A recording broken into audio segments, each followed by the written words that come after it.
Saint Benedict said, keep death ever before you. It's kind of a morbid way of thinking, but it's a reminder. It's a reminder of just how precious this time we have is.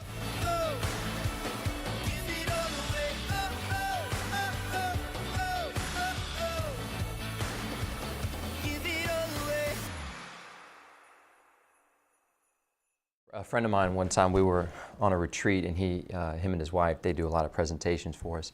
And he said something that really stuck with me after he said it. He said, you know, a lot of times we have so many things going on, and he said, but I want you to do this. Take everything that you spend the most of your time doing and write it down on a sheet of paper on one side. And just take that time, write all the little things that you spend the most of your time, Monday through Sunday, doing. And then he says, on the other side of the paper, make another list. Write down what is it that you most hold dear in your life. And it was an opportunity for us to kind of put down all the things that we're doing, all the stuff that we spend our time doing, but then the other stuff that the most important stuff, the most important things that we have in our life that we hold dear. And he says, do you see a difference in the two? Are we spending time in those areas that are most important? Or do we spend it doing things that we shouldn't? I know we all need to work, and I know that, you know, we all have a job to do and things like that, but there's got to be time where we stop the day, stop the work day, and go home and spend time with our family and spend time with our God. Because most importantly, you know, I think we can all realize that God is most important in our lives. If we struggle with that, then, you know, that's a prayer right there to ask God to help us understand how important He is in our lives. And then too, our spouses and our children. We won't get this time back, and what's most important will not be the accolades and the degrees and even any kind of, you know, cures for whatever diseases. Ultimately, it's going to how we loved specifically God, how we loved our spouse, our wife, our children, our family, and then how we showed that love into the world. And so what it was for me is just to remind me that we can get very busy.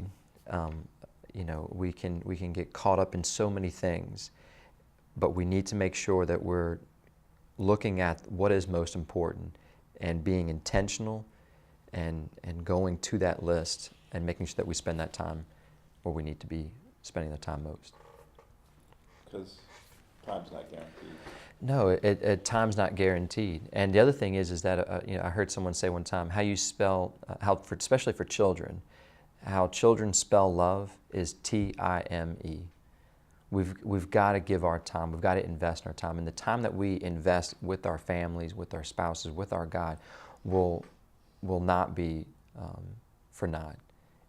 We're not going to look back and think, man, I really wish I'd have stayed an extra hour at work. You know, we're going to look back and be like, I'm so glad that I went home when I did and spent the time that I did.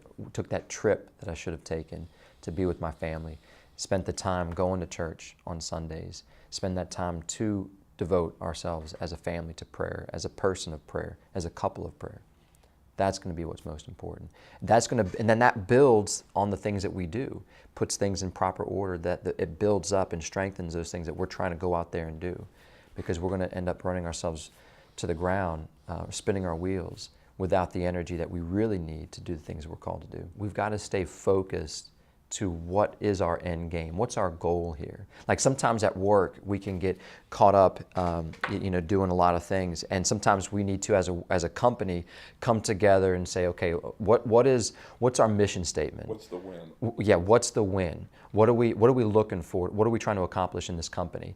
And then we can see, well, look, we maybe added on a few things that we shouldn't have. We're going to take those things off, and we're going to focus in on what's most important and get back to the basics or get back to the mission. And that's what we need to do in our marriage. We need to get back to the mission of leading each other and our family, our children, closer to God, closer to each other.